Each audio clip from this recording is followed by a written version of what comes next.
Imagine this.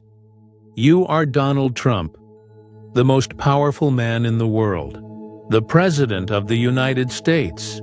Every eye is on you, from small towns to large cities, from reporters in the press room to leaders across the globe. Your decisions shape lives and history itself. Your voice reaches millions. Your actions are watched carefully by friends and critics alike. Today, you step into the heart of power, the Oval Office, and it is yours to command. But before we begin, don't forget to subscribe to Calm Celebrity. Like this video, share it, and comment below. Tell us which celebrity you want to experience next. You stand just outside the heavy wooden doors. They are grand and impressive, polished to a deep shine, with the subtle scent of wax and wood. The sunlight from outside touches them, casting soft reflections on the floor. You reach out slowly. Your fingers feel the smooth surface. You pause a moment, feeling the weight of the moment, the weight of the history. This door has opened for many before you. Now it opens for you. You push the door forward with quiet confidence. It swings wide, revealing a room bathed in soft morning light. Then behind you, the door closes gently, the sound of wood against wood echoing softly in the large room. A quiet signal that you have entered a space unlike any other. The room welcomes you. It smells warm and rich. There is the polished wood of the resolute desk, gleaming softly. The thick red carpet cushions your steps, muffling your footsteps to silence. Light spills from tall windows, draping the room in gold and red. You take a deep breath, the air filled with the scent of leather chairs, old books, and a faint floral note from the nearby rose garden. The atmosphere is calm but charged, heavy with power and history.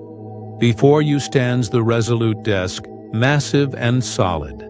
You place your hand on its smooth surface, feeling the strength it holds. This is not just a desk, it is a symbol, a tool, a place where presidents before you have made decisions that changed the course of the nation and the world. You imagine their hands, steady, confident, worn by years of service. On either side of the windows stand two American flags. They are tall and proud, their stars and stripes fluttering softly in the breeze from outside. The flags are a quiet reminder of the millions of people you represent. Their dreams, their struggles, their trust placed in you. Your gaze lifts to the portraits on the walls. Presidents past watch silently. George Washington, the father of the nation. Abraham Lincoln, the keeper of the Union. Franklin Roosevelt, who led through war and peace. Their eyes seem to follow you, judging, welcoming, challenging. You wonder what they think of you. But you remind yourself, you are here now.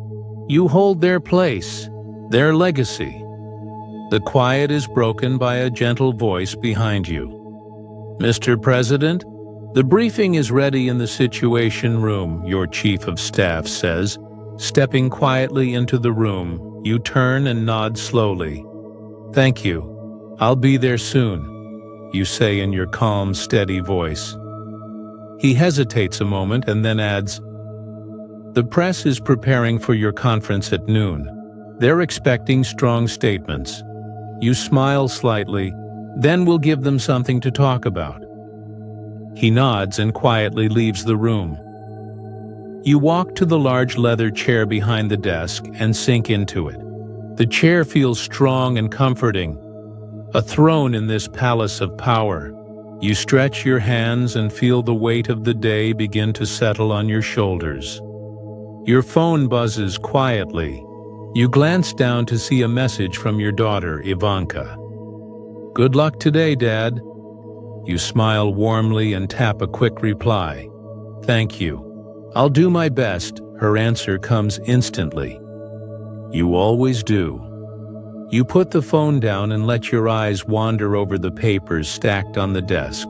Intelligence reports, economic forecasts, letters from citizens, each one a thread in the complex fabric of the country.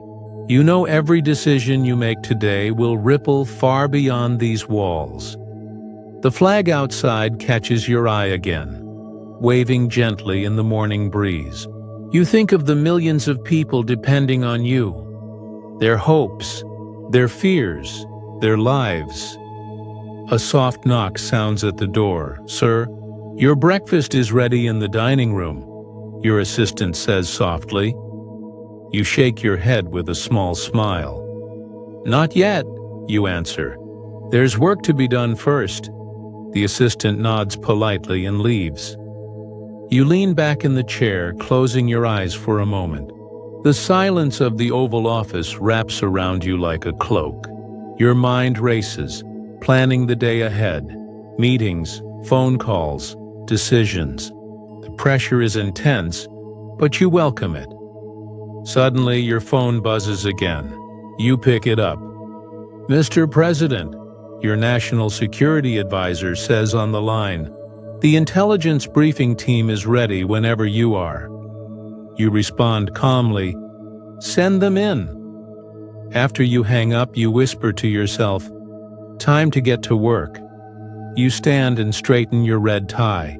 The color feels bold and strong, a signal to yourself and to the world. You take one last deep breath, feeling the weight of responsibility and the thrill of leadership mixing inside you. And then, you step out of the room to face the day. Remember, you are Donald Trump, the President of the United States, the man who holds the future in his hands.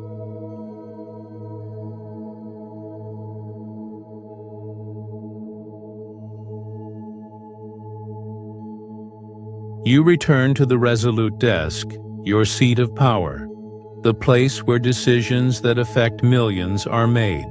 The sunlight filters softly through the tall windows, casting long golden shadows across the rich mahogany surface.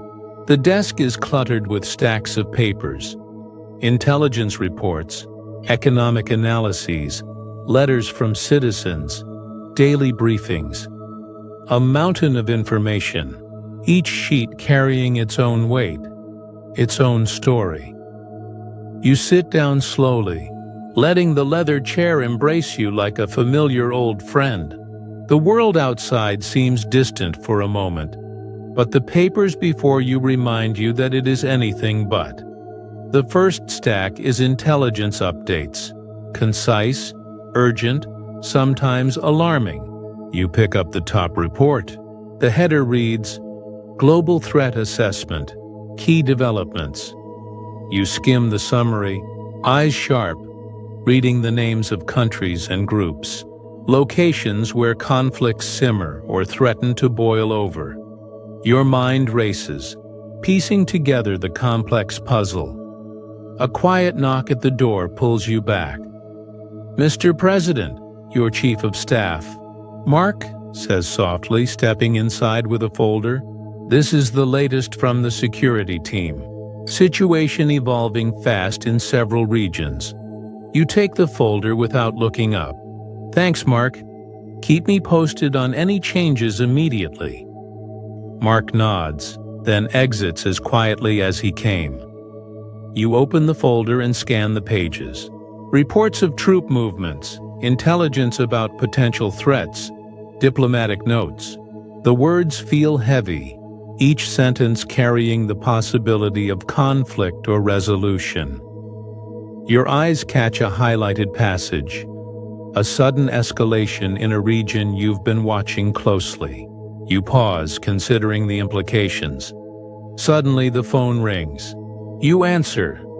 "Mr. President, this is the National Security Advisor." The voice is calm but urgent. "We have updates on the situation you were briefed about. We're preparing a detailed report for your review." "Good," you reply. "Send it over immediately. I want every detail." "Understood, sir." You hang up and turn to the next stack of papers, economic reports. Your fingers trace the edges of the documents as you open the first. Graphs and charts show the state of the economy. Inflation rates, employment numbers, trade balances. The numbers tell a story of progress, but also challenges ahead. You think of the millions of Americans counting on these figures, the factory worker, the small business owner, the family trying to make ends meet. Your assistant knocks gently. "Mr. President, the economic advisors are here for your meeting." You glance at your watch. "Send them in." They enter, a small group of experts ready with briefcases and reports. "Good morning, gentlemen," you say, rising to shake their hands. "Let's get to the heart of the matter." The lead advisor begins. "Mr. President, inflation has stabilized this quarter, but wage growth remains uneven. Supply chain disruptions are easing but still affect key sectors." You listen carefully, nodding. "And unemployment? Down by 0.2% since last month, sir. But labor force participation is still below pre-pandemic levels." You lean forward. "What about trade? Exports have increased slightly, but the trade deficit remains a concern." You take it all in, weighing the facts. "What can we do to speed up recovery?" The advisors discuss policies, tax incentives, infrastructure spending. You ask pointed questions, wanting clear answers. "How soon can we expect real change?" "With the right measures, we could see improvement within months, Mr. President." You nod. "Good. Results matter more than words." As the meeting concludes, you return to your desk. The weight of responsibility presses on you. You open a letter from a citizen, handwritten, heartfelt. A mother worried about her child's future. A veteran asking for help finding work.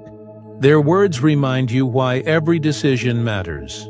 You pick up the phone. Mark, schedule a briefing with the National Security Team. "I want all the facts before we move." He confirms and promises to organize the meeting. You glance again out the window. The flag waves in the breeze, a steady symbol of hope and resilience. This moment, heavy with urgency, reminds you of the constant balancing act: fast facts, hard choices, and the lives behind every number and report, because you are Donald Trump, the President of the United States, the man who stands at the crossroads of history, facing the weight of the world every day.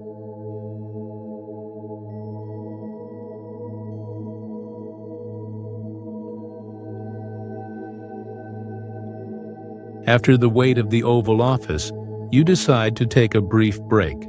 The corridors of the White House stretch quietly before you, polished floors reflecting the gentle morning sunlight that filters through tall windows.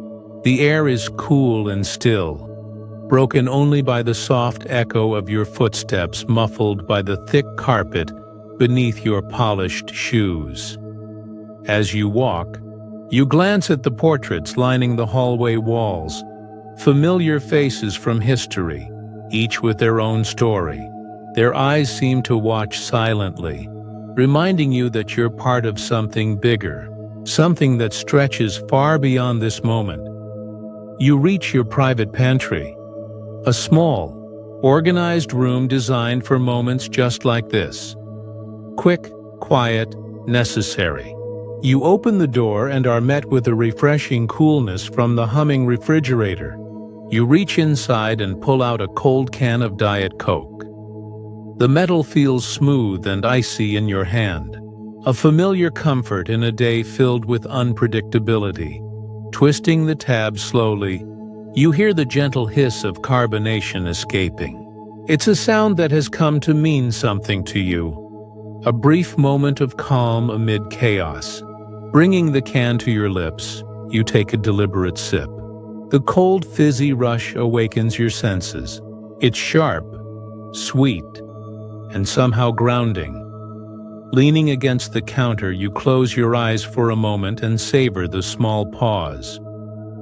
Just then, your chief of staff steps quietly into the room. His presence is calm, professional. "Mr. President," he says softly, "you have a call on your secure line. It's the press secretary." You open your eyes and smile faintly. "Thank you." "Put him through." The phone rings with a gentle tone. "Good morning, sir," the press secretary's voice greets you. "We're finalizing your speech for the noon press conference. The team wants to confirm the main points and tone." You take another sip of your Diet Coke, feeling the cold steady your nerves. "Make sure the message is strong and clear," you say firmly. "Focus on our achievements and the path forward. No hesitation." There's a brief pause. Then he replies, "Understood, sir." "The speech will be direct and confident," you add, "and emphasize readiness. We're not here to just talk. We're here to act." "Of course, Mr. President."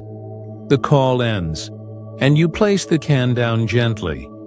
You look around the small pantry, the quiet shelves stocked with snacks and drinks. Small comforts in your demanding world. Your assistant appears with an update. "Mr. President, your economic advisors are ready. Your meeting begins in 15 minutes. You nod. "Thank you, Emily," she smiles politely. "Would you like the documents you requested prepared for the meeting?" "Yes, please. I want everything on the desk before we start." Emily nods and leaves quietly. Your gaze drifts to the window. Outside, the city hums with life. Cars move steadily along the streets. People begin their days. The American flag waves softly in the breeze, steady and proud. Your phone buzzes again. You answer. "Mr. President," the National Security Advisor's voice comes through. "The intelligence briefing team is ready when you are." You say, "Send them in. I'll be there shortly." "Thank you, sir." You end the call and take a deep breath, straightening your jacket. "Thanks, Mark," you say quietly. "Keep me updated." You pick the can back up, feeling the cold metal. "Small moments like this," you murmur to yourself, "keep me grounded." Suddenly, your phone rings. You recognize the caller ID. "Ivanka," you say with warmth as you answer. "Good morning, Dad," she says cheerfully. "How's the day starting?" "Busy as ever," you reply, a slight chuckle in your voice. "But this cold Diet Coke helps keep me steady," she laughs softly. "Don't forget to eat something too." "I will. Can't skip meals no matter how busy I get." "Good. And remember, we're all behind you." You smile. "I know. That means a lot." There's a pause. Then she asks, "Are you ready for the big meetings today?" You lean back against the counter, considering, "I have to be. No room for mistakes." "Exactly. You've got this." You end the call and look around the pantry one more time. This simple ritual, the cold drink, the quiet, the small conversations, grounds you in a day full of challenges. Because you are Donald Trump, the President of the United States, the man millions look to for strength and leadership. And this is your moment.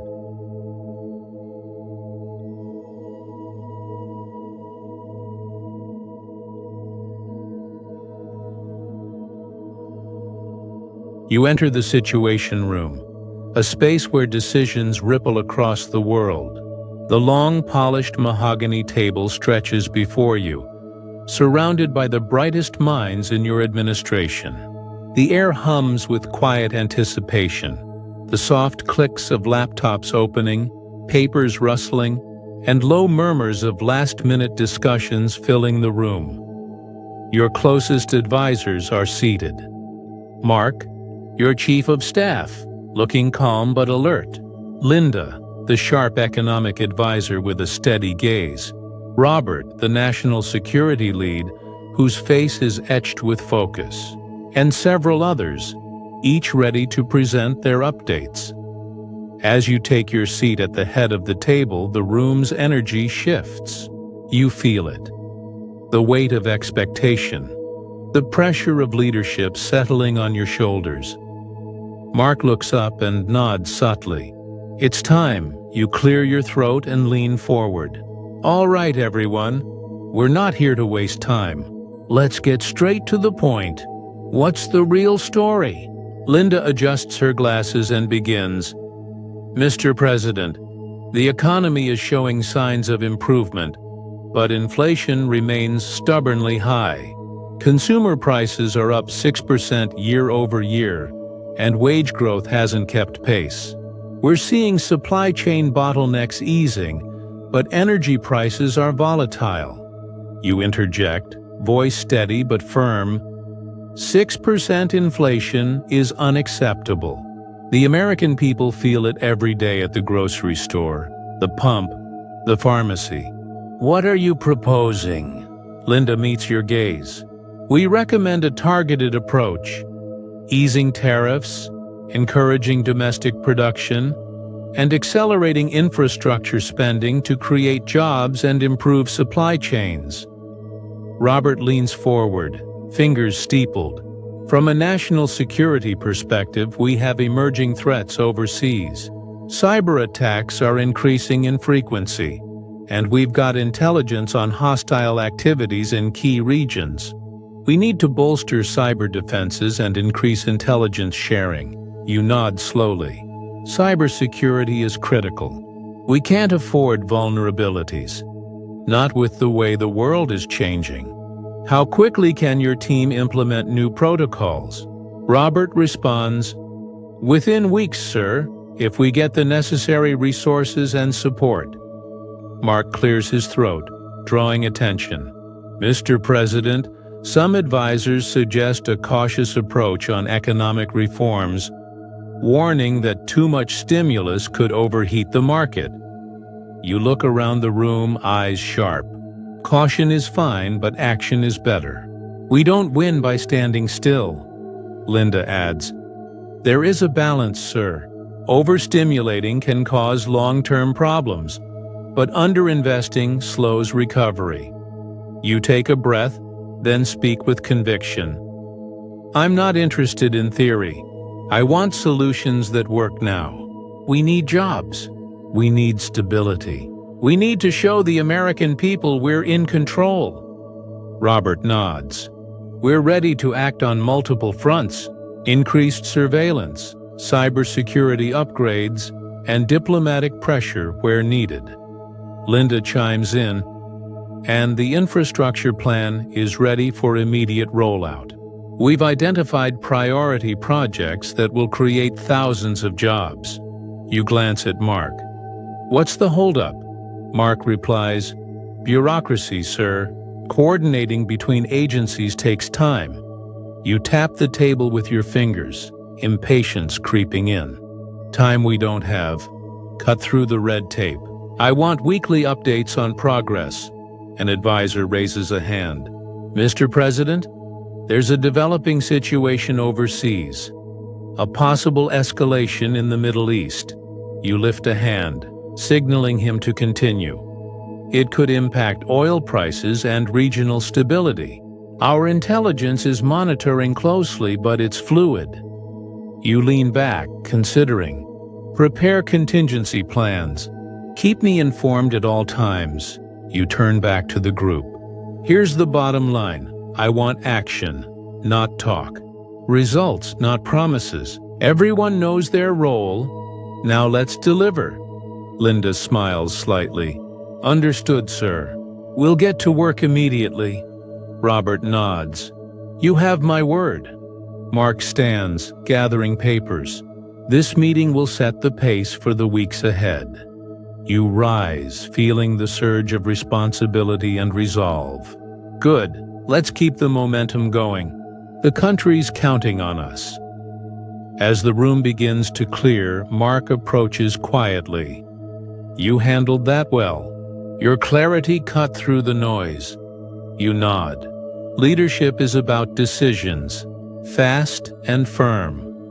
Walking out, you feel the weight, but also the power of your position. Because you are Donald Trump, the President of the United States, the man who sets the tone, drives the action, and leads a nation forward.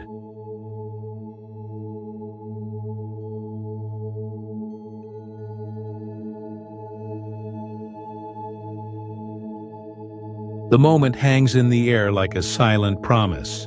You stand in the private study of the White House, a room that has witnessed countless decisions that changed the course of history. The polished mahogany desk before you gleams under the soft lighting, pristine and ready. Today, you are about to add your mark, your signature, to a series of orders that will ripple through the nation, shaping its future. In your hand is a black Sharpie. The weight of it feels substantial, heavier than a normal pen, almost like holding the power of the office itself. This is the instrument through which you translate your vision into action, the symbol of your authority. You take a slow, deep breath, feeling the cool metal of the Sharpie against your fingers. The smell of fresh paper and polished wood fills the room, a scent you have come to associate with responsibility and power. Before you lies a neat stack of documents, each carefully prepared by your team. Executive orders, policy directives, emergency responses, and economic initiatives. The top sheet reads, Executive Order on Strengthening National Security.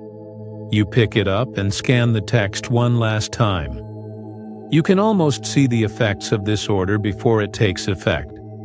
Increased funding for cybersecurity, tighter border protections, improved intelligence coordination. These are not just words on a page. They are shields that guard the nation. With deliberate motion, you place the paper down and raise the Sharpie. Your signature begins at the top left, bold and confident. Each stroke feels powerful, a statement that leaves no room for doubt. The ink flows smoothly, the thick black lines tracing your name. A signature instantly recognizable, a mark that commands respect. As you finish, you pause for a moment, the thrill of the act washing over you. This simple gesture holds immense weight. Each signature is a promise to the American people, a promise that their leader is acting decisively.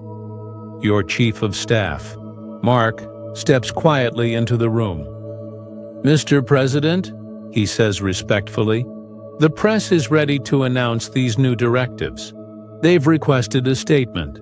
You nod without hesitation. Prepare a message. It needs to be strong, clear and decisive. We don't leave room for second-guessing. Mark smiles slightly. Understood, sir. You set aside the first signed order and pick up the next. Economic Recovery and Job Creation Initiative. This document outlines infrastructure projects, tax reforms, incentives to boost domestic manufacturing. You think of the millions of Americans waiting for relief, the factory workers, the small business owners, the families hoping for a better tomorrow. Your signature here is not just ink, it's hope. Again, you lift the Sharpie, feeling the familiar weight, and sign with the same bold sweep. The signature flows easily, the marker gliding across the paper like a brushstroke of determination. Emily, your assistant, enters softly, holding a folder. Mr. President, the Department of Health has submitted the healthcare expansion proposal. They require your approval. You glance at the folder and nod. Bring it here. Opening the document, you read the outline. Increased funding for rural clinics, expanded research grants, support for hospitals overwhelmed by recent crises. You know how critical this is. With steady hand, you sign once more. You lean back and reflect quietly. Each signature is a step forward, each order a building block in the structure of the country. Mark returns with the prepared press statement. You review it quickly, ensuring the tone is firm and confident. At the press briefing, you stand before the sea of cameras and microphones, the world watching. You speak clearly, your voice calm but resolute. Today, I have signed orders to strengthen our national security, revive our economy, and expand access to healthcare. These are bold steps that will protect our citizens and create opportunity. Leadership is action, and I am proud to make these decisions on behalf of the American people. As the applause fades and the reporters file their notes, you feel the surge of responsibility anew. The ink on those pages is more than just marks. It's the power to shape a nation's path. Later, in the quiet of your office, you place the signed documents carefully into a secure folder. You think about the weight each carries, the lives it will touch, the changes it will bring. You pick up the Sharpie again and look at it thoughtfully. A simple tool, yes, but one that carries the strength of the presidency. Because you are Donald Trump, the President of the United States, the man whose signature shapes history, whose decisions move a nation forward.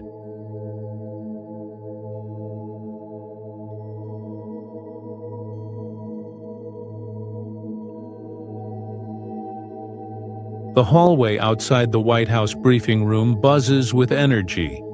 Reporters chatting, camera operators adjusting angles, assistants scurrying to their places. You walk forward with deliberate steps, your every move reflecting the weight and power of the office you hold. The world's eyes are on you, and you carry that with unshakable confidence. As you enter, a flood of bright lights and camera flashes hit you instantly. The sea of faces, dozens of reporters, each hungry for answers, for statements, for headlines, turns their attention toward you. Microphones are thrust forward. Voices rise in a crescendo of questions. All at once, you raise your hand, and the room falls silent, hanging on your every word. Good afternoon. Thank you all for coming. A reporter from a major network is the first to speak, voice sharp and serious. Mr. President, your recent executive orders have sparked debate over whether they overreach presidential authority. How do you respond? You meet his gaze firmly. I respond by saying the American people want results. Real, tangible action. These orders protect the nation, grow the economy, and improve lives. If anyone has a better plan, I'm all ears. But until then, we move forward decisively. Another reporter quickly jumps in. There are rumors about a possible investigation into your personal business dealings. Will you commit to full transparency? Your voice stays steady. I've always been transparent. My focus remains on leading this country, not on distractions. Investigations won't slow our progress, and the American people deserve to see results, not drama. A young journalist asks urgently, inflation is hitting families hard. How will your administration help those struggling to afford basics like food, gas, and housing? Your tone sharpens, empathy clear, but your resolve stronger. We hear those families every day. That's why we're pushing infrastructure projects, trade deals, and tax cuts to put money back in their pockets and bring prices down. This administration is fighting for every American. Suddenly, an international correspondent interjects, voice tense. Mr. President, leaked documents suggest secret negotiations with foreign adversaries. Can you confirm or deny these reports? You hold the room with a piercing gaze. Diplomacy requires confidentiality. I won't publicly air our negotiations. What I can promise is that America's interests come first. Always.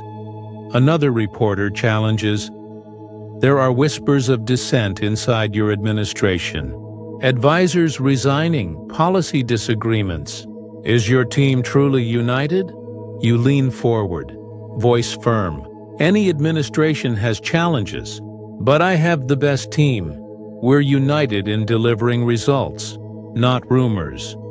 A hush falls as a reporter drops a bombshell. Mr. President, there are reports you considered invoking emergency powers to delay upcoming elections. Is this true? The question sends a ripple through the room. Cameras zoom in, waiting for your answer. You pause, then speak clearly. Absolutely not. The democratic process is sacred. Elections will happen on time. No delays, no exceptions. Gasps ripple around. A veteran journalist follows quickly.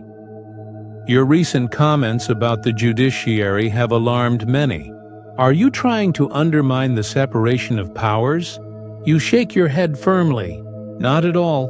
I respect the Constitution and all its branches, but I also expect respect for the presidency. A voice from the back calls out. Many criticize your handling of the pandemic, calling it slow and ineffective. What do you say? You take a deep breath. Every leader faces challenges. We acted decisively when it mattered and continue to protect Americans every day. Then a pointed question. Why won't you release your full tax returns like past presidents? You smile tightly. My tax returns are under review by the appropriate authorities. My focus is on leading, not on personal audits. The room murmurs. A new voice rises, cutting through the tension. Mr. President, healthcare costs and income inequality remain two of the biggest struggles for everyday Americans. What is your administration doing to address these issues? Your eyes lock with the reporter. These are real challenges. We're expanding access to affordable health care, investing in job creation, lowering prescription drug prices, and supporting small businesses. Our goal is simple: a stronger economy that works for all Americans, not just the few at the top. Another reporter fires rapidly.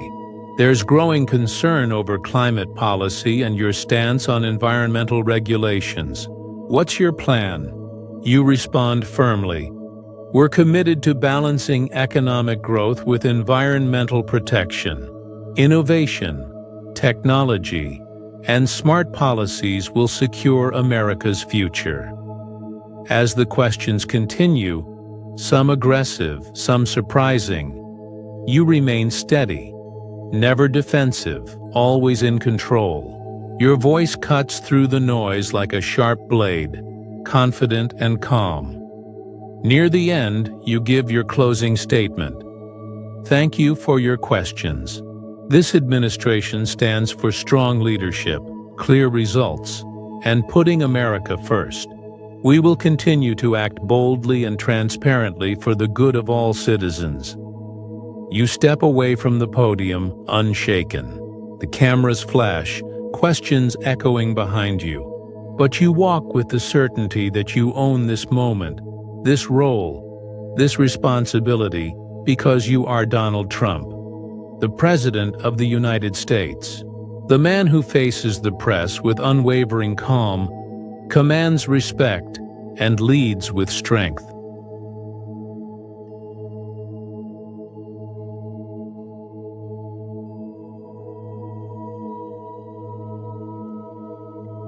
The day presses on without pause, a relentless rhythm of meetings, calls, briefings, and decisions.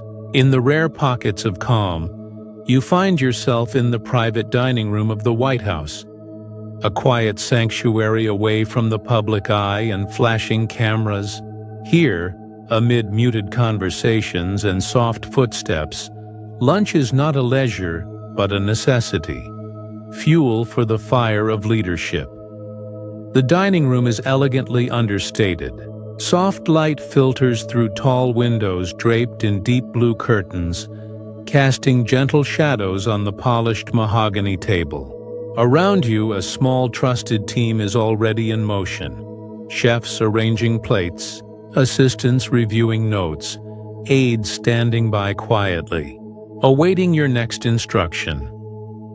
Today, the meal is prepared with the precision and care befitting the office you hold.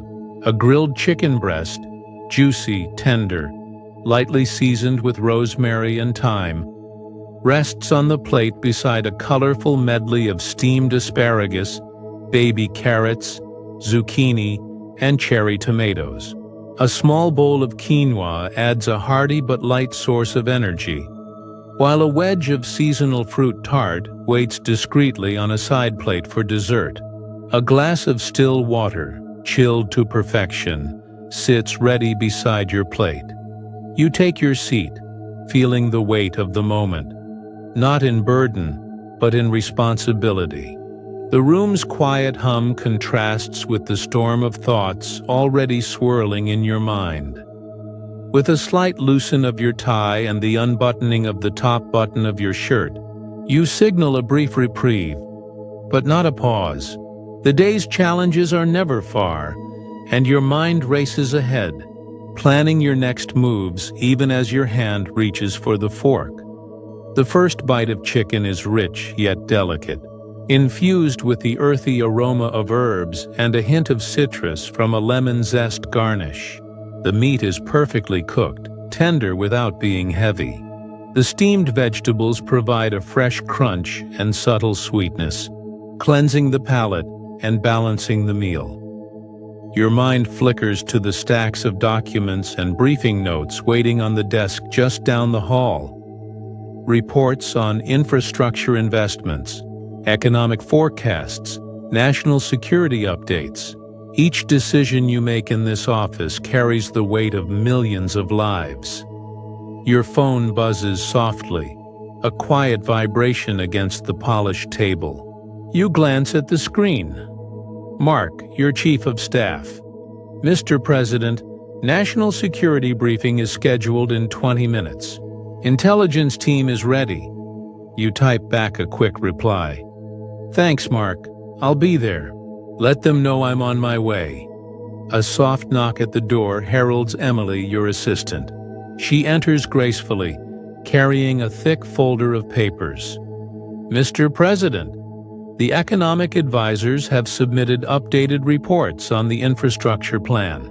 They're awaiting your input. You nod, gesturing toward the stack of documents beside your plate. Leave them here. I'll review while I eat.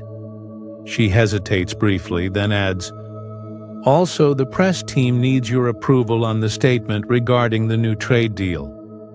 You smile faintly. Make it strong, clear, and direct. I want it ready before the afternoon briefing. Emily nods and quietly steps out. Your gaze returns to your meal. Between bites, you take a sip of cool water, feeling it refresh your dry throat.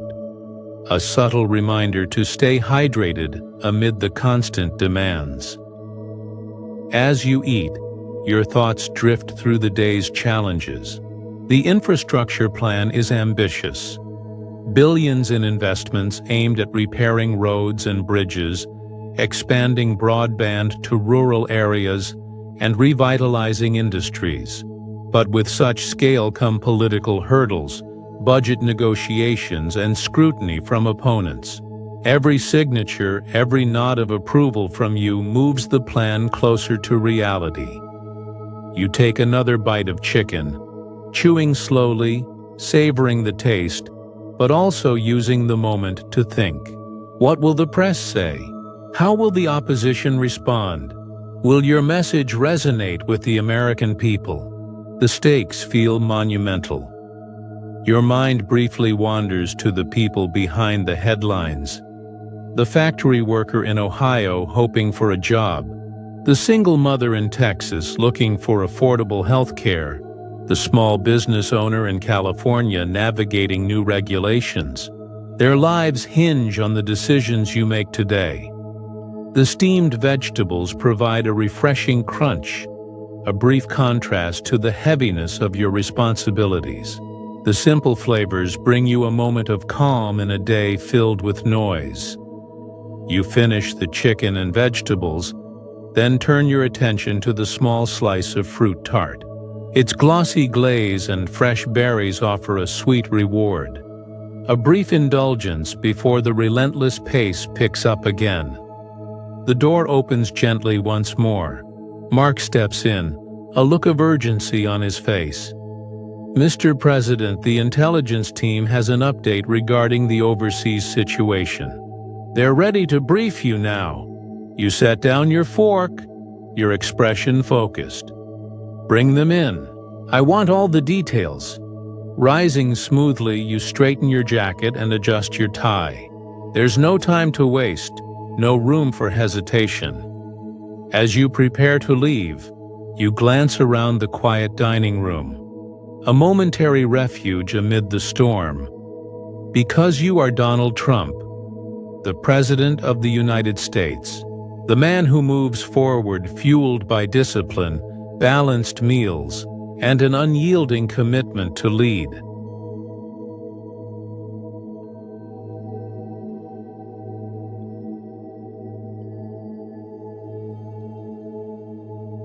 The day's relentless demands have left a heavy weight on your shoulders.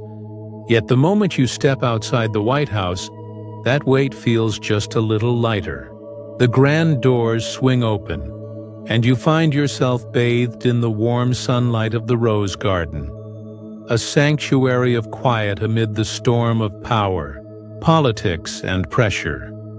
The garden is alive, bursting with color and fragrance. Roses of every hue, deep crimson, soft pink, creamy white, bloom vibrantly, their petals gently swaying in the summer breeze. The sweet, heady scent fills the air, wrapping around you like a soft reminder that life continues to grow, even in the hardest places.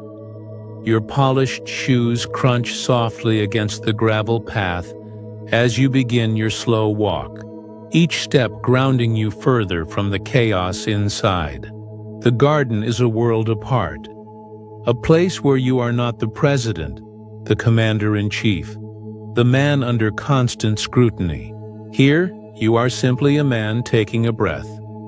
But even in this calm, your mind does not rest. It wanders, tracing back through the years, a mental journey through the ups and downs that brought you here.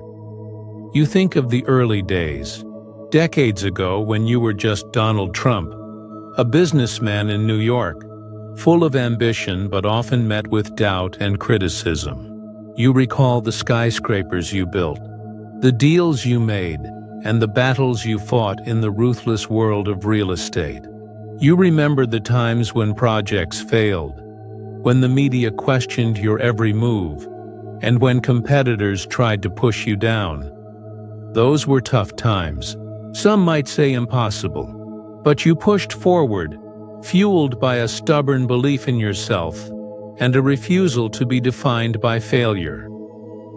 As your fingers brush lightly against the soft petals of a nearby rose bush, you reflect on the irony, the delicate beauty of the flowers standing tall in the harsh sunlight, much like you standing firm through storms of controversy and conflict.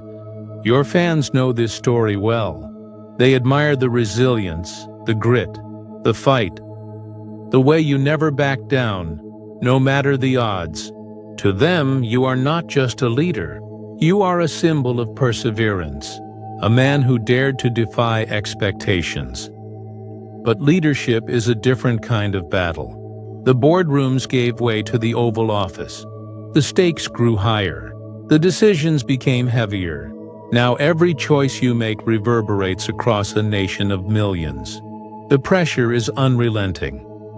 You think back to those late nights poring over intelligence reports, economic data, and policy proposals. The endless stream of phone calls from world leaders, advisors, and sometimes critics. The balancing act of diplomacy and power, public approval and private conviction. The rose garden offers a rare respite from that intensity. You pause by the small ornate fountain, watching the sunlight catch the rippling water. The gentle sound of the fountain is a quiet contrast to the thunderous pace of your daily life. In this moment, you reflect on the hard times as president, the criticism from the press, the protests, the challenges from within your own party. Each obstacle tested you, each setback threatened to shake your resolve. But you remember something crucial. Those challenges made you stronger. They sharpened your focus. They fueled your determination. You recall the times when the media tried to paint you as a failure, a divisive figure, or worse. Yet your supporters stood by you, believing in the vision you set forth, to put America first, to rebuild industries, to restore pride and power. They saw the man who didn't flinch in the face of adversity, who spoke his mind boldly, who refused to be silenced, a man who promised change and fought relentlessly to deliver it. As you continue walking, you think about the families whose lives your policies aim to improve. Factory workers hoping for jobs, veterans seeking care, small business owners looking for fair opportunities. Their hopes and struggles give deeper meaning to the heavy burden of leadership. The sun warms your face as a gentle breeze carries the scent of the roses deeper into the garden. You breathe deeply, drawing strength from this brief moment of peace. You pause again, closing your eyes for a moment, feeling the history beneath your feet. This garden has witnessed presidents before you, men and women who carried their own burdens and dreams. Their footsteps echo in your mind, reminding you that leadership is both a privilege and a trial. Your thoughts turn to legacy. What will remain when the cameras stop flashing? When the speeches end? When history turns its gaze back, you want to be remembered as a fighter, a man who faced every challenge head-on, who refused to back down, and who worked tirelessly for his country. Someone who, despite criticism and controversy, held fast to his beliefs and never lost sight of his mission. The roses around you seem to echo that sentiment, thriving through seasons of sun and storm alike. You open your eyes and look out across the garden. The sunlight dapples through the leaves, casting dancing shadows on the perfectly manicured lawn. It is a reminder that beauty and strength can coexist, that resilience is born from hardship. Your phone buzzes quietly in your pocket, pulling you back to the present. You glance at the screen. Mark, your chief of staff, ready to usher you back to the next briefing. But before you leave, you take one last, long breath, savoring the scent of the roses and the warmth of the sun. This is your moment of quiet, power, a fleeting pause that steals your spirit for what lies ahead, because you are Donald Trump, the President of the United States, a man forged in the fires of struggle and success, walking forward with unbreakable resolve, ready to face whatever battles tomorrow brings.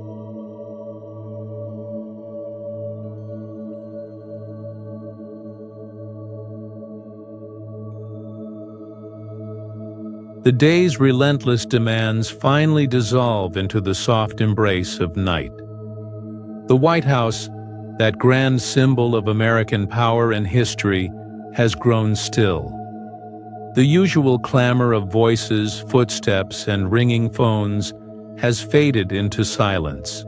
Here, in the shadows of towering columns and beneath the ornate ceilings, the air is heavy with centuries of decisions, triumphs, and burdens. Your footsteps echo alone along the polished marble floors, each tap a solitary beat in this vast, empty building. The soft flicker of dimmed chandeliers casts long, shifting shadows that dance across the walls. The ornate rugs, the thick velvet drapes, and the countless portraits that line the halls seem to lean closer, whispering stories only the walls can tell. You loosen your tie, the fabric falling away like a small release from the day's suffocating tension. Your jacket slips off your shoulders and rests over a chair nearby. For a moment, you feel the cool air on your skin, a contrast to the heat of the day. The endless meetings, the furious debates, the flash of cameras, and the roar of crowds. The silence feels profound, almost sacred. It's a space where the noise of politics is replaced by the quiet murmur of history. Your eyes drift up to the portraits hanging solemnly along the corridor, faces frozen in oil and canvas, yet alive in their gaze. George Washington stands tall, his expression a mix of sternness and resolve. A man who dared to forge a nation from chaos. Abraham Lincoln's eyes seem to hold a deep sorrow, yet radiate unwavering determination. The leader who preserved the Union through its darkest hour. Franklin Roosevelt's calm, steady gaze reminds you of the courage needed to guide a country through economic collapse and war. Their faces are more than art. They are the legacy you now walk among. Echoes of the men who came before, whose shoulders you stand upon. You pause beside Lincoln's portrait. Your hand brushes the gilded frame, and your mind drifts into reflection. The day's battles surge forward in your thoughts. The policy fights, the media storms, the endless pressure to perform, to win, to be remembered. Did I do enough today? You wonder silently. Did I push hard enough? Did I fight for what this country needs? The questions linger, unanswered yet persistent. Leadership is a constant test of will, courage, and conviction. It demands sacrifices few can understand. You inhale deeply, the faint scent of old wood and polished brass filling your lungs. You close your eyes briefly, feeling the weight of history press upon you. The silence is interrupted only by the distant hum of the city beyond the walls, a reminder that the nation never truly sleeps. Inside, though, the White House rests, a fortress of power and solitude.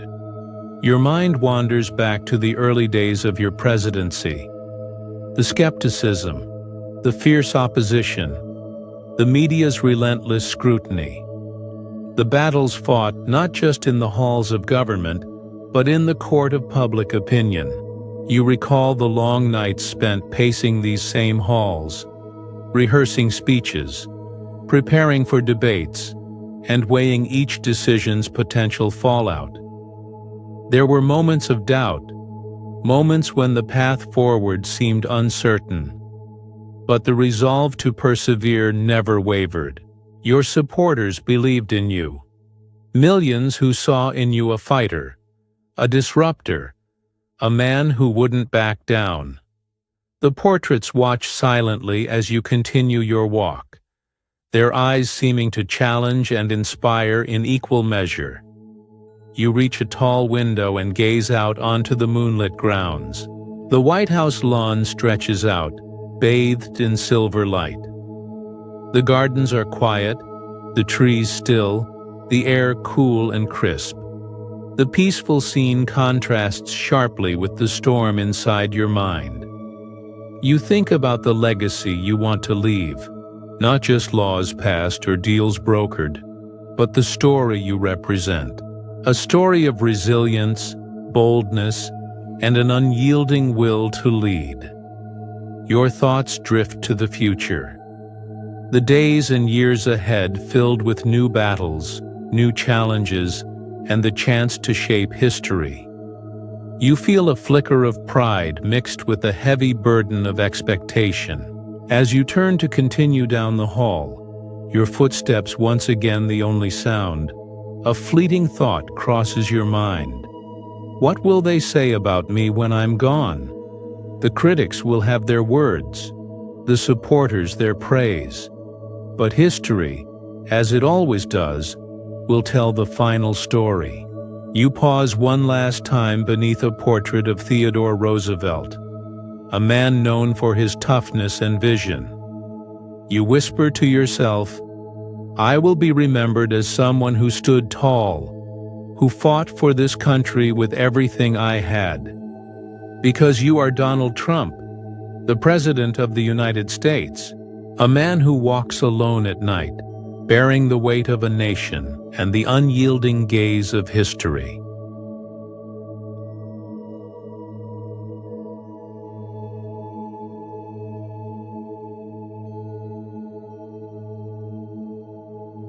The afternoon sun streams through the tall windows of your private office, but you barely notice the soft light touching the mahogany desk. The room is quiet, yet the weight of the world seems to press in from every direction. Around you, the echoes of the day's endless meetings, briefings, and decisions hum faintly, a constant reminder of the unyielding responsibility resting on your shoulders. You take a moment to steady yourself. This is your sanctuary for now, a place where the critical decisions are made, where your voice carries weight that ripples across nations. Every word you speak here matters. Your eyes settle on the phone resting on the desk, its screen flickering with a notification marked urgent. You know this call will shape the next moves, determine whether tensions spiral or stabilize. You reach out, your hands steady, fingers moving with practiced precision. The soft click as you pick up the handset signals the beginning of a critical conversation. You press the button to dial the secure line. The phone rings once, twice, then a familiar voice answers. "Mr. President, good afternoon." You respond without hesitation, your tone clipped and commanding. "Good afternoon. Let's get straight to the point. What's the latest intelligence on the situation at the border?" There is a brief pause before the advisor replies, voice calm but urgent. "Sir, satellite imagery confirms increased troop movements in the region. There are signs of logistical buildup, supply convoys, artillery placements. Our intelligence teams are concerned this could be the precursor to a larger operation." Your mind processes the information rapidly. You picture the map, the strategic points at stake, the fragile balance of power. You know the stakes are high. A wrong move here could ignite conflict, destabilize allies, and threaten global security. How reliable is this intelligence? You ask, narrowing your eyes. The advisor responds, "Highly reliable, sir. We've cross-verified with multiple sources: human intelligence, signals intercepts, and reconnaissance drones." You lean forward, steeling yourself. "What about our forces nearby? Are they prepared for any escalation?" "They are on heightened alert, sir. We have repositioned assets and increased patrols. Our naval presence in the region has been reinforced." Good, you think. Show of strength without provocation. You pause, then continue with measured urgency. "What's our diplomatic channel status? Are we still engaging with their leadership?" "Yes, sir. Diplomatic teams are in constant contact, emphasizing de-escalation and the risks of conflict." You nod to yourself, though the advisor cannot see. Diplomacy must run alongside preparedness, a delicate balance. "Prepare contingency plans across the spectrum," you say firmly. "Military, economic, cyber. I want a full range of options, from sanctions to strategic strikes if necessary." The advisor acknowledges, "We're assembling them now, sir. Expect a briefing on your desk first thing in the morning. Good. And the allies? Are they aligned with our approach? They are largely supportive, but some are wary. We continue coordination to maintain a united front. You frown slightly. Divisions weaken resolve. Push for full cooperation. Make clear our message. United we stand. Divided we falter. Yes, sir. Your gaze drifts momentarily to the framed photograph on your desk, a symbol of the nation you serve. The responsibility humbles and sharpens your focus. Switching gears, you say. What's the update on trade negotiations? We need to leverage our economic strength. The advisor's tone shifts slightly, a mix of frustration and determination. Progress is slow. The other side is holding firm on key points. We recommend maintaining pressure, but avoiding steps that could escalate tensions unnecessarily. You tap your finger thoughtfully on the desk. Our position must be clear. No concessions that compromise our interests. But we must be strategic. Timing is everything. Yes, Mr. President. The call continues with a series of precise questions about supply chains, domestic impacts, and media narratives. Each answer informs your next move. You ask, what about intelligence leaks? Any signs of information breaches? None detected, sir. Security protocols remain tight. Good. Secrecy is crucial. The conversation moves swiftly, your tone always direct. No room for fluff or wasted words. Before ending, you issue a final directive. Keep me updated hourly. No surprises. If anything shifts, I want to know immediately. Understood, Mr. President. You take a deep breath as the line clicks dead. The weight of the call lingers. You sit back, eyes closed briefly, collecting your thoughts. Leadership is a constant balancing act between caution and decisiveness, between power and prudence. Because you are Donald Trump, the President of the United States, the man who cuts through complexity with clarity, acts with purpose, and leads with unwavering resolve.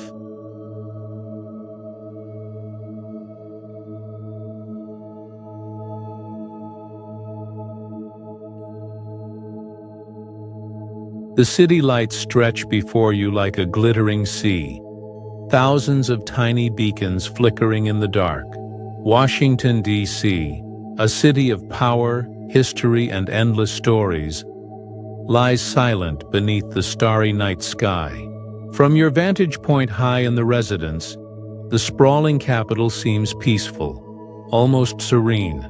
But beneath this calm surface lies a world forever in motion.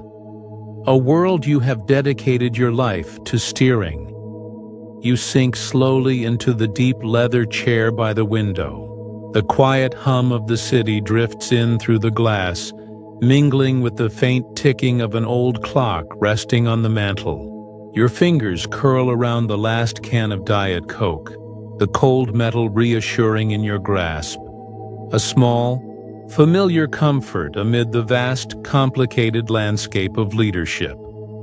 Tonight, unlike the chaotic bustle of the day, you are alone with your thoughts. The endless noise fades away. The flashing cameras, the shouting crowds, the thunder of political battles, all replaced by silence. Just you, the city, and history. Your gaze follows the glow of the monuments. The Capitol's proud dome, the stoic Washington Monument piercing the sky, the Lincoln Memorial standing guard with eternal vigilance. These symbols remind you of the weight you bear. You are not just a man in a suit. You are the President of the United States, entrusted with a legacy centuries in the making. Your mind drifts to the past, the moments that defined you and the nation. The speeches that stirred hearts and minds, the fights that tested your strength and resolve. the victories celebrated and the setbacks endured. It all rushes through your thoughts like a powerful river. You remember the wars, the conflicts abroad that have scarred generations and shaped global history, the sacrifices made by brave soldiers and their families, their faces etched deeply into the story of America. You think about the endless headlines, the strategies debated behind closed doors, the negotiations that stretched late into the night. How many lives have been changed forever by these conflicts? You ask yourself quietly, the question echoing in the stillness of the room.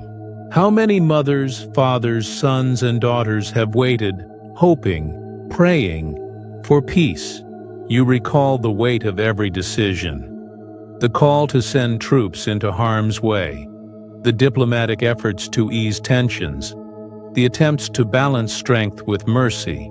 Leadership is never easy. It is a constant battle between what is necessary and what is just. Yet beneath the burden, a fierce flame of hope burns within you. You imagine a world where war is no longer the answer, where disputes are settled at the table, not the battlefield, where soldiers return home to their families, not to graves overseas. You envision children growing up in safety, their dreams unhindered by the shadow of conflict. You think of the many conversations held in the quiet corners of embassies and the tense meetings with allies and adversaries alike, each one a step, sometimes small, sometimes monumental, toward peace. You breathe deeply, letting the calm of the night settle over you, and you speak softly to yourself, as if sharing a secret with the room. Ending war, that is the hardest fight of all. But it is the only fight that truly matters. Your eyes sweep once more across the city below, the lights like countless souls looking up, hoping, waiting. You reflect on your supporters, the millions who stand behind you, drawn not just to your power, but to your promise of strength and renewal. They see you as a champion, a fighter who refuses to back down, a man who dares to challenge the old ways and shake the foundations of power. They admire your confidence, your boldness, your refusal to be silenced by critics or naysayers. And they believe in your vision, a vision where America stands strong, proud, and at peace with the world. You feel their faith like a warm tide, lifting you even in your darkest moments. But beyond politics and rallies, beyond headlines and hashtags, you feel the deeper weight, the faces of those affected by decisions made far from these walls. The soldier standing guard in a distant desert, the family waiting for news of a loved one, the child dreaming of a future free from fear. You think about the legacy you want to leave behind, not just in the annals of history, but in the hearts of the people. A legacy of courage, of relentless pursuit, of a country that refuses to settle for less than peace and prosperity. You remember the words you've spoken to millions, promises to fight for their jobs, their safety, their future. Tonight, those promises echo loudly in your mind. A surge of determination rises within you. You are not just a man in the White House. You are a symbol of hope, of change, of a new path forward. You take the last sip of your Diet Coke, feeling the cool fizz trail down your throat. The can rests softly on the table beside you, the simple ritual grounding you amid the complexity.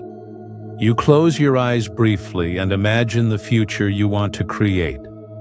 A future where wars are ended, where diplomacy prevails, where nations build bridges instead of walls. You see a world where children can play without fear, where families are reunited, where freedom and peace flourish side by side.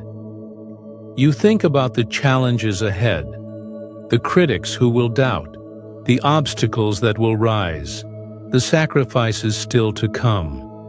But you also feel a fire, a deep, unshakable resolve, because you are Donald Trump, the President of the United States, a man who carries the dreams and hopes of millions, the weight of history, and the unyielding determination to end wars and build a lasting peace.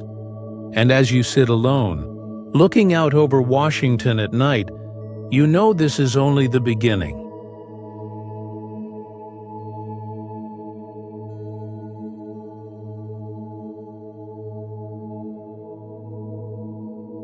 The sun streams through the tall windows of the Oval Office, casting a warm glow on the polished wood and golden accents. Portraits of past presidents gaze silently from the walls, reminders of the legacy that hangs over you. Today, like every day, is filled with responsibility, focus, and decisions that ripple across the world. You sit behind the resolute desk, fingers lightly clasped, scanning the papers before you. This is your domain, your stage, your responsibility. You are Donald Trump. A soft knock interrupts the quiet. The door opens, and your national security advisor steps in, followed by the Secretary of State and your Chief of Staff. Each carries folders, papers, and tablets, tools of strategy. Their expressions are serious, aware of the weight of your leadership. They know every word you speak can influence the fate of nations. Good morning, everyone, you begin, your voice calm yet commanding. We have a lot to cover. Let's be clear, concise, and direct. Begin with the Middle East. I want clarity, not confusion. The National Security Advisor spreads several maps across the desk, marked with troop movements, zones of tension, and diplomatic channels. Sir, intelligence indicates increased activity near the border. There's potential escalation if diplomacy is not handled carefully. You lean forward, tracing the map with your finger. Explain the options. No fluff. I want solutions. What happens if they challenge us? What's our countermeasure? And what if diplomacy fails? The advisor hesitates slightly, then responds, we could apply diplomatic pressure, reinforce our military presence, or coordinate with allies for a united front. Military action remains a last resort, sir. You sit back, eyes narrowing thoughtfully. Diplomacy first, then strength. Make it clear we're firm but precise. Draft a briefing with all three scenarios, emphasizing our leverage. I want contingencies for every outcome, the Secretary of State interjects. Sir, our European allies are concerned about the sanctions we are considering. They fear economic backlash, but understand the necessity of strong action. You tap the desk lightly with your pen. They'll follow if we lead decisively. Strength commands respect. Ensure the message is firm but fair. Prepare notes for a joint statement that communicates leadership, not aggression. Your Chief of Staff chimes in. Sir, public messaging is critical. Citizens and media are watching closely. We need clarity to avoid misunderstanding. You take a sip of your Diet Coke, the cold fizz refreshing. Exactly. Every word counts. Every gesture matters. We lead with authority, with strategy, and with a focus on the truth. Remember, leadership is about action, not hesitation. A quiet settles as your advisors organize documents and notes. You lean back, letting the moment stretch. The responsibility is immense, yet the focus feels natural. You are not overwhelmed. You are in command. You are Donald Trump. The National Security Advisor speaks again. Sir, intelligence suggests potential destabilization in the Pacific region. Emerging threats could impact trade routes and alliances. You trace the map, imagining the movement of ships and planes, diplomatic negotiations behind closed doors. Prepare scenarios for all possibilities, short-term, medium-term, and long-term. Include diplomatic solutions first, but outline military options if necessary. We respond with precision, not panic. The Secretary of State adds, "Sir, some allies are requesting adjustments to tariffs to prevent economic disruption. They are seeking reassurance of stability." You nod. Trade is negotiation. Every move affects economies and lives. Prepare a comprehensive impact analysis for each option. Strength with fairness. That is our approach. You pause, looking at each advisor individually. Tell me, what keeps you up at night? What worries you most about these decisions? The National Security Advisor responds cautiously, "Sir, unpredictability is the biggest challenge. Decisions made elsewhere can escalate quickly, and we must anticipate them." You nod slowly. Exactly. That is why leadership requires foresight. We must always be 2 steps ahead. Anticipate, plan, and act decisively. Never let hesitation compromise our position. The room is quiet, every advisor focused, knowing you value honesty and clarity over comfort. "I want every perspective," you continue. "Tell me the inconvenient truth, the uncomfortable possibility. Don't sugarcoat. This is how we avoid mistakes and lead effectively." Hours pass as the discussions flow. Military strategy, diplomatic negotiations, economic projections, and global alliances are debated. You listen intently, ask questions, challenge assumptions, and make decisions with confidence. Every option is weighed, every consequence considered. You visualize maps, troop movements, trade flows, and alliances, ensuring no detail is overlooked. During a pause, you glance at letters from citizens expressing concern over international conflicts. Mothers, fathers, students, and business owners, all hoping the decisions made today protect their lives and futures. You reflect, knowing that your leadership affects real people. "Every decision we make touches lives," you say quietly. "This is why our actions must be deliberate, strong, and thoughtful." Finally, the meeting concludes. You rise, stretching slightly, gaze sweeping across the room. "Good work," you say, calm and firm. Remember, leadership is about clarity, decisiveness, and vision. Protect the nation, guide with strength, and never forget the human element behind every choice. Your advisors leave, but you linger, hands resting lightly on the desk. You gaze out at the Washington skyline, sunlight fading into warm amber hues.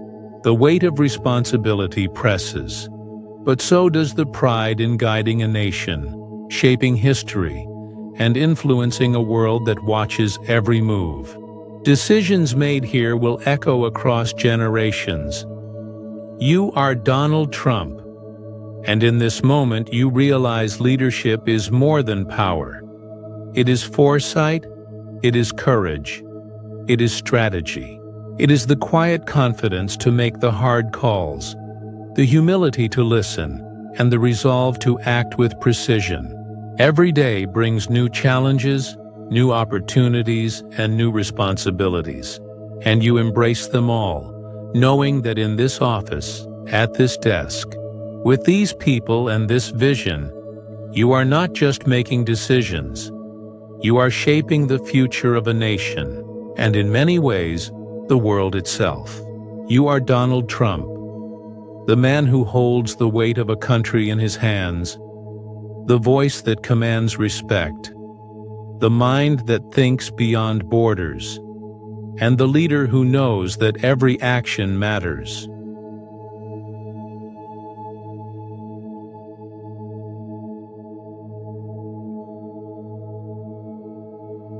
You sit behind the resolute desk again, the polished wood reflecting the soft morning light streaming through the Oval Office windows.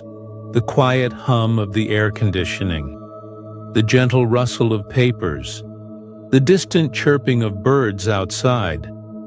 It all fades into the background as your mind sharpens. Today, like every day, is not just about decisions in the United States. It is about a world that watches every move, every word, every gesture you make. A stack of briefings sits neatly in front of you.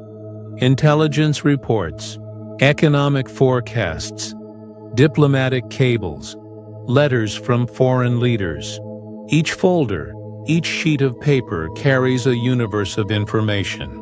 And it is all yours to process, to prioritize, to act upon. You take a deep breath. This is your life, your responsibility, your burden, and your privilege. You are Donald Trump. You start with the intelligence reports. Maps of conflict zones spread across the desk. Small icons mark troop movements, missile sites, naval positions. You scan the data quickly, reading summaries, but your eyes keep darting to the crucial details.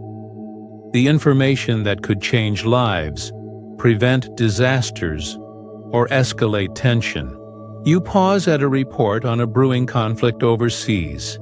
Interesting, you murmur to yourself, voice calm but measured.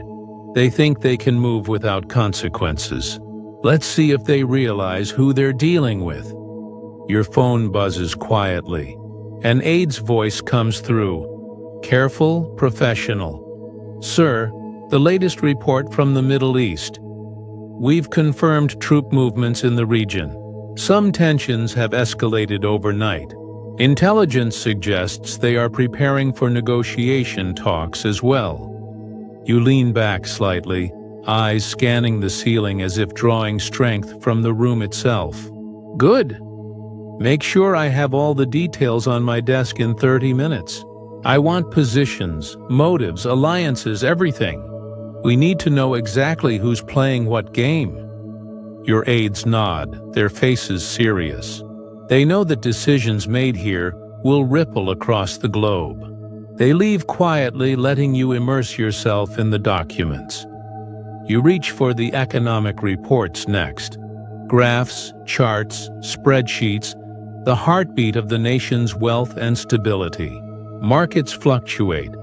Trade deals hang in balance. Currencies rise and fall. You read quickly, eyes narrowing. China, trade negotiations. They're trying to test us again, you mutter. You tap the page with your finger. Not today, not on my watch. We'll get it right. We always get it right. A knock on the door interrupts your focus. It's your national security advisor. Sir, they begin, standing at attention. We've received an urgent message from the European Union regarding sanctions. They want our guidance, but they're concerned about repercussions. You straighten in your chair, tapping the pen against the desk. Tell them I understand their concerns, but America's position is firm. We lead with strength. If they want results, they'll follow us. Prepare a detailed strategy for my review in 1 hour. I want options, all options. The advisor nods and exits, leaving you with the stack of briefings. You take a sip of Diet Coke, letting the cold fizz awaken your senses. Even in the quiet, the pressure is palpable. The world depends on your judgment, your clarity, your ability to anticipate moves before they happen. You pick up a folder marked Asia Pacific. The summary notes tensions over trade, military posturing, and emerging partnerships. You trace a finger along the map, imagining the movements of ships and troops, the whispers of negotiations behind closed doors. People don't understand, you say quietly. The decisions we make now determine the future. It's not about politics, it's about stability. It's about preventing chaos before it reaches our shores. Your aide returns with additional files, letters from foreign leaders, encrypted messages from intelligence agencies, notes from the Secretary of State. You scan the letters, reading the subtle nuances between the lines. Every greeting, every word, every emphasis could indicate intention: friendly, cautious, or hostile. One letter catches your eye. A handwritten note from a leader in the Middle East. The handwriting is elegant, precise. You smile faintly. Polite but careful. They respect power. Good. That's how it should be. Your phone buzzes again. This time, it's a call from the Secretary of Defense. "Sir, we've reviewed the latest satellite imagery," the voice says. "There are indications of potential aggression near the border. Options are being prepared for your decision." You place your finger on your chin, leaning forward, eyes intense. Prepare a detailed plan, but include diplomatic options first. Show strength, but show strategy. I don't want anyone thinking America reacts without thought. We respond with precision, with clarity. You return to the economic section. Graphs indicate fluctuations due to international instability. You trace the line of a declining stock chart, imagining the lives affected: businesses, workers, families. "Every number represents people," you mutter. "Every fluctuation affects real lives. That's why this matters. That's why we can't make mistakes." A knock again. This time, it's your chief of staff. "Sir, the UN has released a statement regarding global security. They are requesting our position on several conflicts." You take a deep breath. Draft a response that's firm but measured. Emphasize our commitment to peace, but show that America's strength is undeniable. They should not mistake diplomacy for weakness. You glance at the clock. Hours have passed, but your focus remains unbroken. Your mind is a steel trap, assessing possibilities, evaluating consequences, planning strategies. You visualize maps, troop positions, trade flows, alliances, and tensions. Every decision, every action has a ripple effect. Sometimes, you say softly, people think it's just about speeches and appearances. But this is the real work. This is why leadership matters. This is why they call this office the most powerful in the world. You pick up a final folder, a collection of letters from citizens expressing concern over international conflicts. Mothers, fathers, students, veterans, business owners, all reaching out, hoping that the decisions made here protect their lives, their communities, their futures. You pause, letting the words sink in. The responsibility is immense, the privilege is rare, and the power is real. You lean back, gaze out the window at the Washington skyline. The city is alive with lights, with energy, with people who rely on your judgment, even if they don't always see it. "Every decision matters," you whisper. "Every word counts. The world watches, and I have to ensure we lead wisely." You tap your pen on the desk, feeling the rhythm of thought, strategy, and duty. You imagine meetings yet to come, calls yet to make, choices yet to decide. Each folder, each report, each letter is a piece of a puzzle you must complete. The sun begins to set, casting a warm glow through the office windows. Shadows stretch across the polished floors. You take a final sip of your Diet Coke, feeling the fizz spark alertness in your mind. You close the top folder and look out once more. The world is in your hands, and you know the weight of that truth. You are Donald Trump.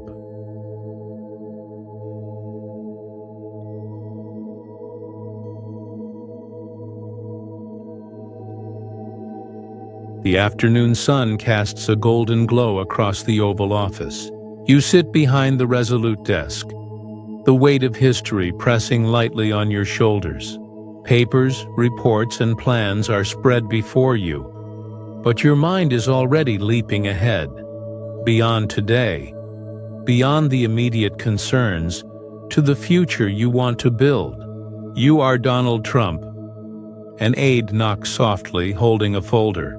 Sir, the latest proposals for infrastructure projects and economic initiatives are ready for your review, they say. You take the folder, flipping through each page carefully.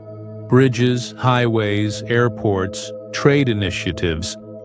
Each plan has the potential to shape not just the country, but the lives of millions of Americans.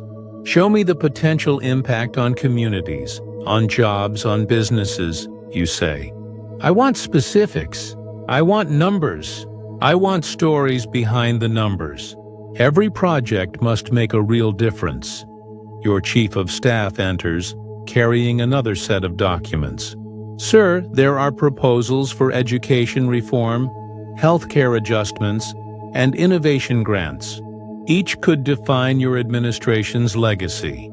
You glance up, voice calm but decisive. Good. But remember, legacy is not just about policies. It's about vision. How do these projects build America's strength? How do they empower citizens? How do they stand the test of time? You spread the plans across the desk, eyes scanning the details. You imagine highways stretching across states, bustling with commerce and opportunity. You think of schools being modernized, students empowered with new knowledge.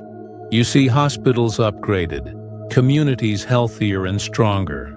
Every proposal is a building block for a vision, a legacy of growth, resilience, and leadership. A knock at the door. Your Secretary of Commerce steps in. Sir, we've analyzed the long-term economic benefits of proposed trade agreements and infrastructure investments. Some projects may face criticism, but the potential for job creation and economic growth is significant. You nod, fingers tapping the desk. Criticism is always there, but impact matters more than opinion. Focus on the results, not the noise. I want a strategy that maximizes outcomes and minimizes risks. Prepare alternatives for each project. If one path fails, we have another ready. Your national security advisor enters briefly. Sir, some projects will require international cooperation, particularly trade initiatives.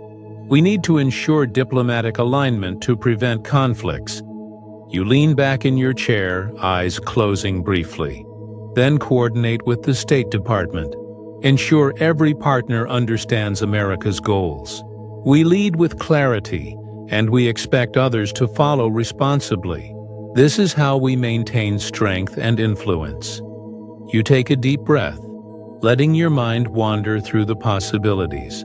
Every project is more than steel, concrete, or policy. Each one is a statement about America's future. Every decision, every plan, every investment reflects our priorities. That is how we build a legacy. With purpose, with precision, and with impact. An aide returns with a tablet showing projections for job creation and economic growth. Charts, graphs, and maps fill the screen. You lean forward, eyes scanning every detail. Numbers tell a story, you say softly. But I want the human story behind them. Who benefits? Who is empowered? Who's left behind? Our legacy is measured not by statistics, but by lives improved. Your Chief of Staff speaks. Sir, some projects may face opposition in Congress. They might challenge funding or execution timelines. You smile faintly, confident and calm. Then we negotiate, we persuade, we lead. Leadership is about vision, and vision requires action. We don't shy away from obstacles. We overcome them. Make sure we have detailed strategies to address opposition and maintain momentum. You glance out the window at the Washington skyline. The city hums below, alive with energy, commerce, and life. In your mind, you see the impact of your projects. highways connecting cities, trade routes thriving, communities flourishing, schools educating the next generation of leaders. Every decision, every project, every plan contributes to a future shaped by vision and purpose. Your phone buzzes. It's the Secretary of the Treasury. Sir, if these projects proceed as planned, we could see significant growth in key sectors. However, careful management of resources will be critical to avoid deficits. You nod. Then plan accordingly. Growth is important, but sustainability is essential. Every project must balance ambition with responsibility. We lead not just for today, but for decades to come. As the day stretches on, you continue reviewing proposals, imagining outcomes, weighing consequences, and planning initiatives. Each idea sparks another. Each decision informs the next. You think about how history will remember these projects, not just as lines on a page, but as tangible improvements in the lives of Americans. You pause, hands folded on the desk, reflecting on the magnitude of leadership. People may not understand the complexity, you murmur softly. It's not about appearances or speeches. It's about results, impact, and lasting change. That is the essence of leadership. The ability to transform vision into reality. Your mind drifts to your legacy. Some will praise, some will criticize. But in the end, history will see the projects that succeeded, the lives that improved, and the nation that grew stronger. That is what matters. That is what defines leadership. That is what defines a legacy. The sun begins to set, casting a warm amber glow across the room. You take a final sip of your Diet Coke, feeling the cool fizz ignite clarity in your mind. You rise, stretching slightly, eyes sweeping across the desk, the papers, the city beyond the windows. You understand the responsibility, the power, and the opportunity. You know that each choice today shapes tomorrow, that every action leaves a mark, and that the legacy you build will endure long after this office is empty. You are Donald Trump, and in this moment, you feel the weight of history on your shoulders. You are not merely making decisions for the present, you are crafting a future. Every project, every initiative, every plan is a reflection of your vision, your strategy, and your determination. You understand that leadership is about courage, foresight, and perseverance. You are the architect of change, the driver of progress, and the custodian of a nation's trust. You are Donald Trump, building a legacy that will be remembered, shaping a nation that will endure, and leading with strength, vision, and unwavering purpose.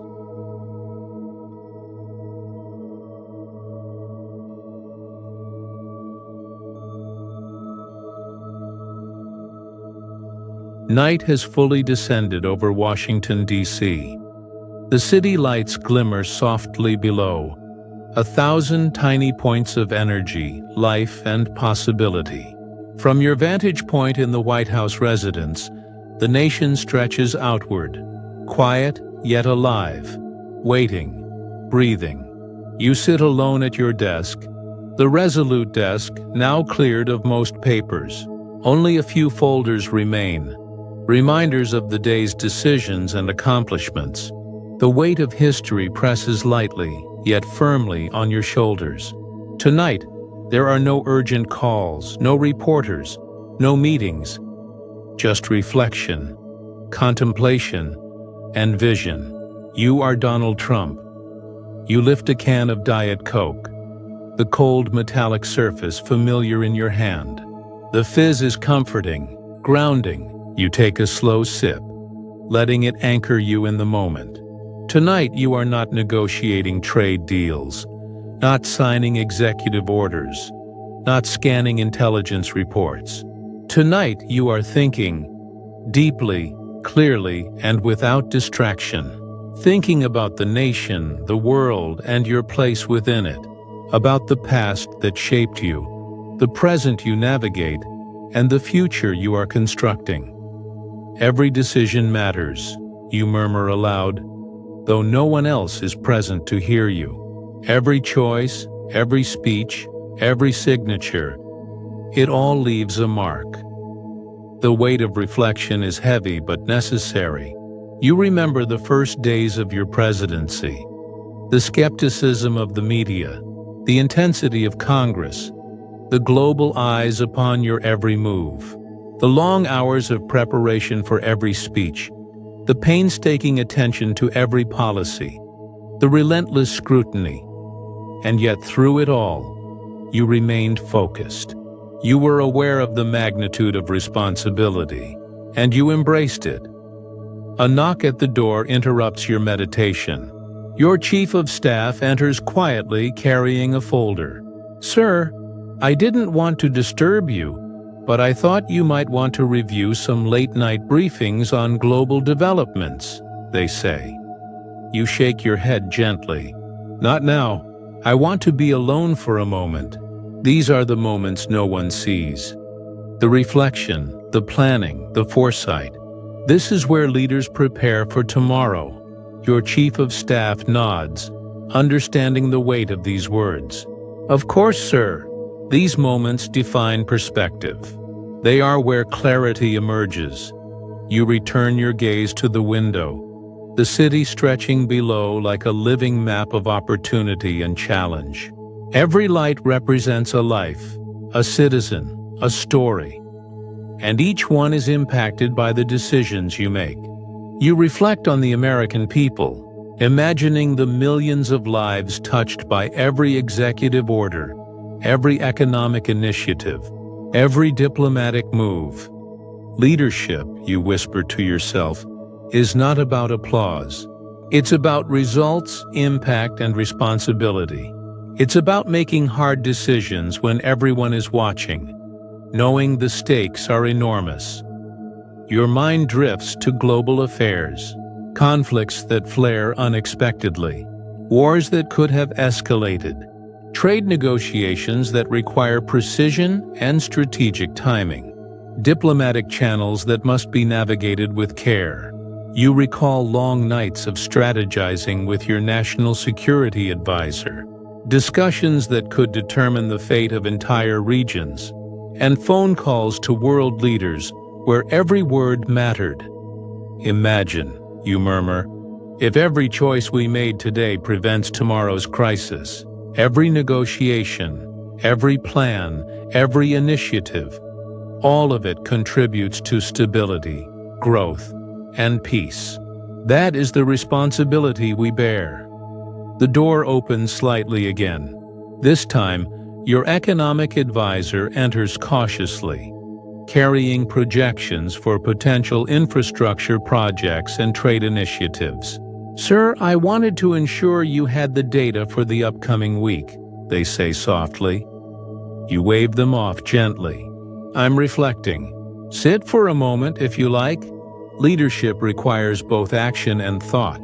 Planning is nothing without reflection, and reflection without action is meaningless. They nod, remaining quietly at the edge of the room. You gaze down at the city, imagining the impact of your policies on every sector: commerce, industry, healthcare, education, and defense. You envision highways connecting cities, trade routes expanding, schools modernized, communities strengthened.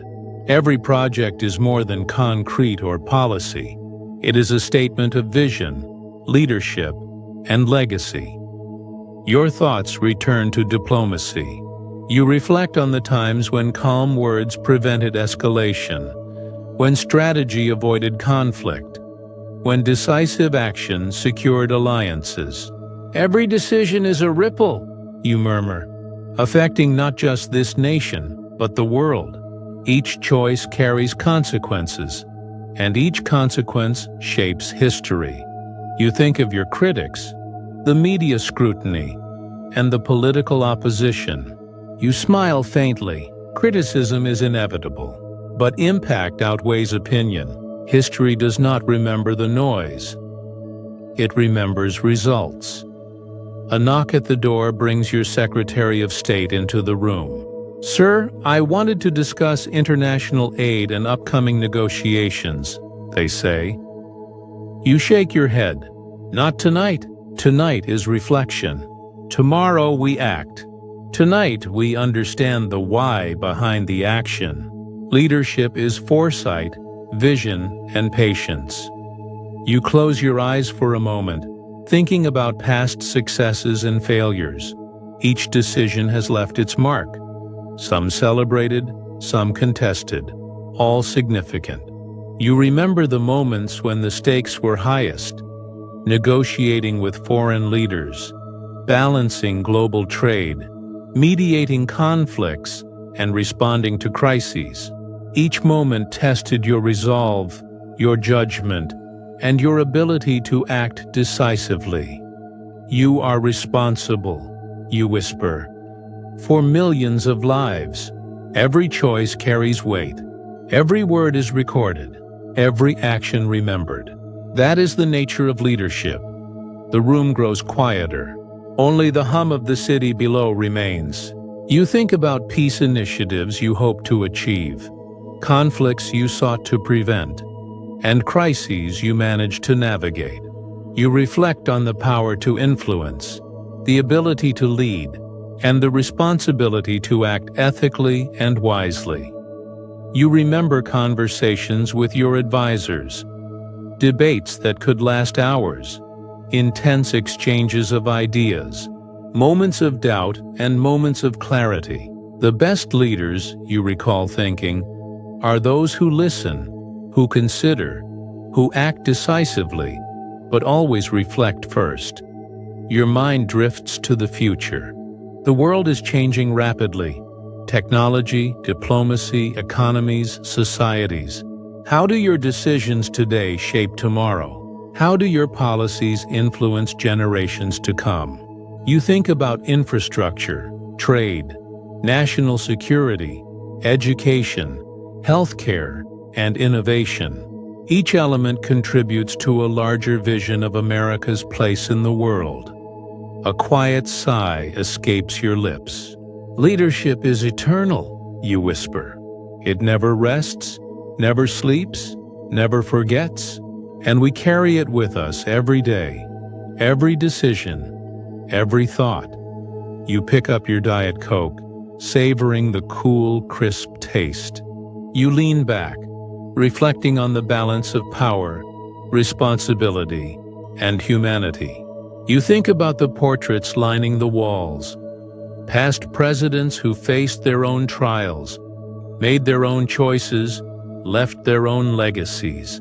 You imagine their challenges, their pressures, and their moments of reflection, and you understand. You are part of that continuum, shaping history, leaving your mark, and influencing the world.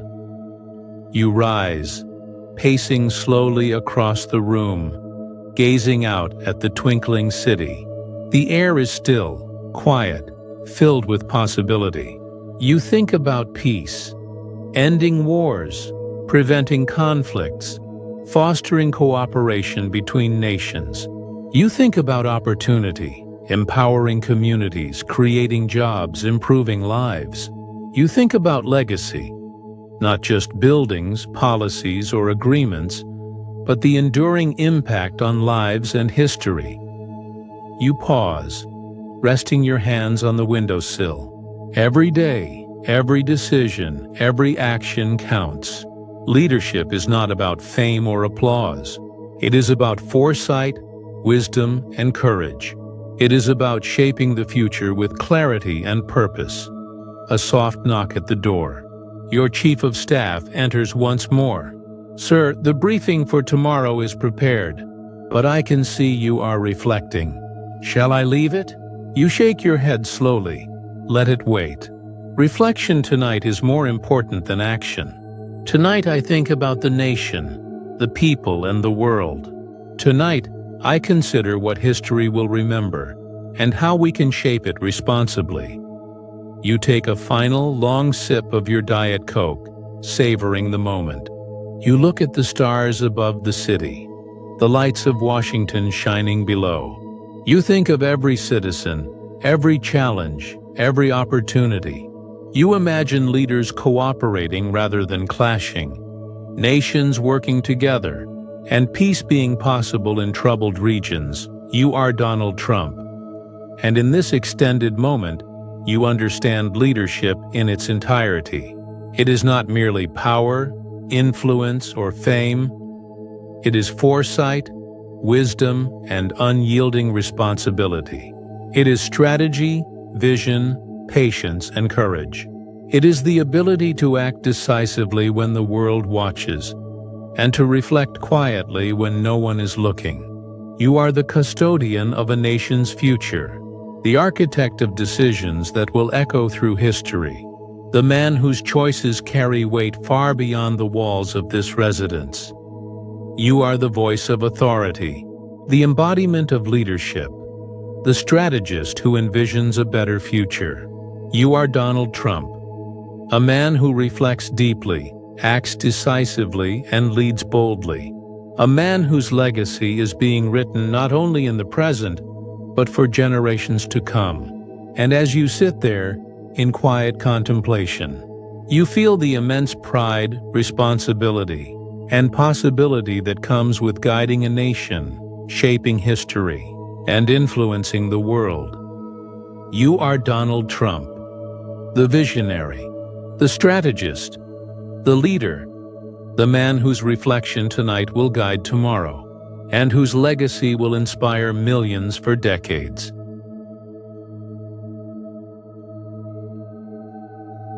And that is what it feels like to be Donald Trump, leading, deciding, reflecting, and shaping history. If you enjoyed this journey, make sure to subscribe to Calm Celebrity for more immersive stories.